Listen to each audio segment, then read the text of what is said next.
Alright, so I'm a little depressed on this Christmas because, like, watching the Bulls game on ESPN Channel 9 here in Chicago, and pretty much, like, Bulls played okay, but the Knicks, for the second time in a row, like, in terms of playing the Bulls, like, hit, like, I don't know, I think 70% from, like, three-point line or something like that.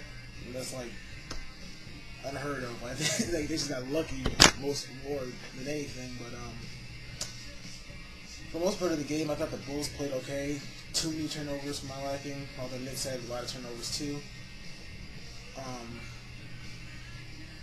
Thought defensively the Bulls like should have. I don't know, like perimeter rotation needs to be a lot stronger. The pick and roll like late in the game, they need to somebody in like the post need to start helping out. I thought because like Amari Stoudemire and Wilson Chandler like kept getting too many easy buckets. Like Kurt Thomas kind of got BS on like a lot of fouls and whatnot. Derrick Rose like he like kind of was a little careless with the ball, although he did have like three guys on it at once a lot of times. Really one person like they needed to step up early, like been more of a factor was Will Dang or Kyle Korver, one of those two. But really not taking anything away from the Knicks. They were just like, I don't know. I can't even describe them. Like they were just on it. Like pretty much anytime like they took a shot from the 3-point line, you could automatically assume that it's going to go in. It's like they didn't even miss all day. So yeah, so seeing as how they've done this twice in a row, I don't think it's a fluke. I just think they have a really good jump shooting team. So yeah. All right, and another thing I wanted to touch on was like really like kind of like watching this game, the Bulls, and kind of in my opinion like missing Gino a lot because like. I think his defensive presence in the post would have stopped a lot of those like pick and roll cuts in the basket, and he might not have been able to stop Amari Stoudemire, but I think he would at least been able to slow him down a little bit. I don't know, probably not even, but I think like certainly him being down there, like I think the Bulls would have got a lot more loose balls and rebounds. I don't know. I guess I can't really judge how good he is offensively at this point. Like he has a couple moves. Like really, like his ability to like get offensive boards is a huge factor.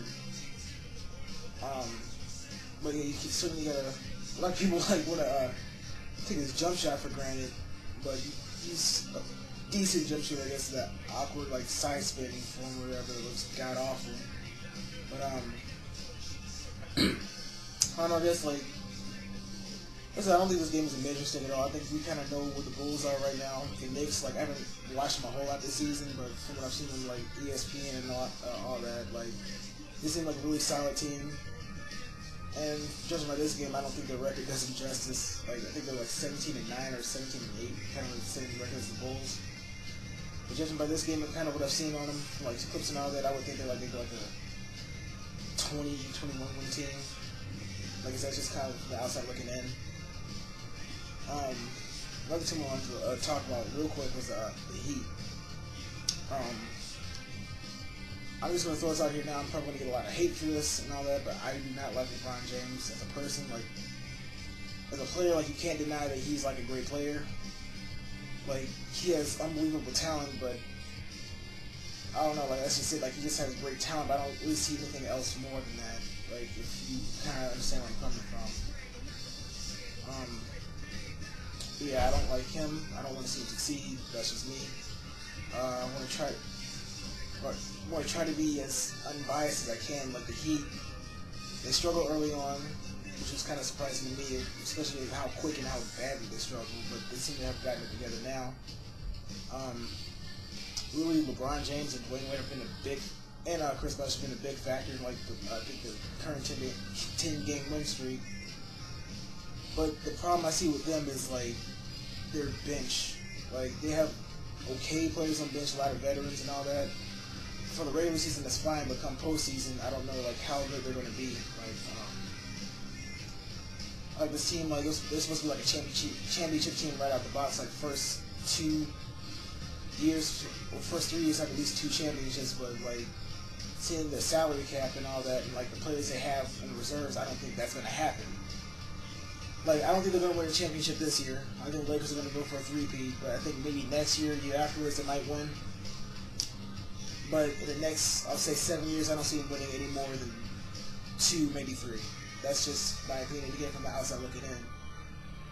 I think if they do wind up going far, though, it's basically going to be on like Dwayne Wade's shoulders, with kind of like LeBron.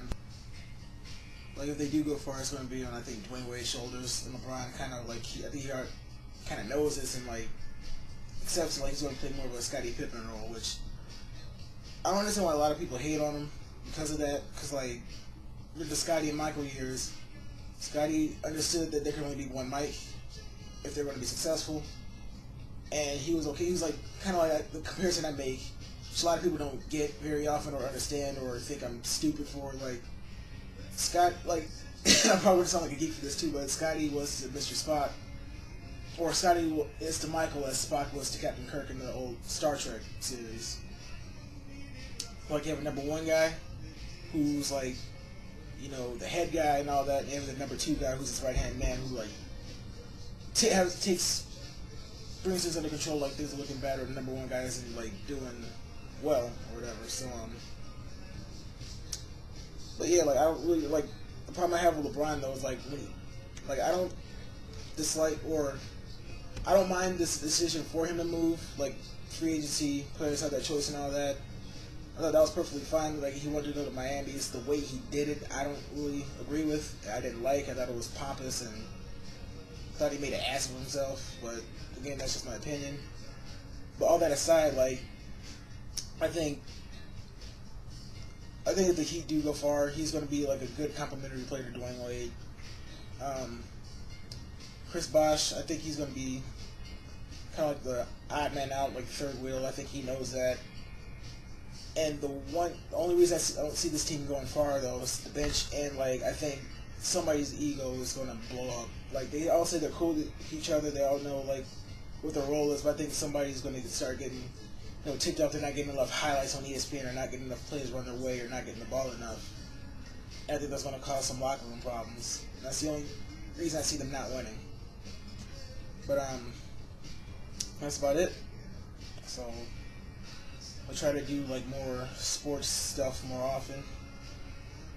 So yeah, see ya.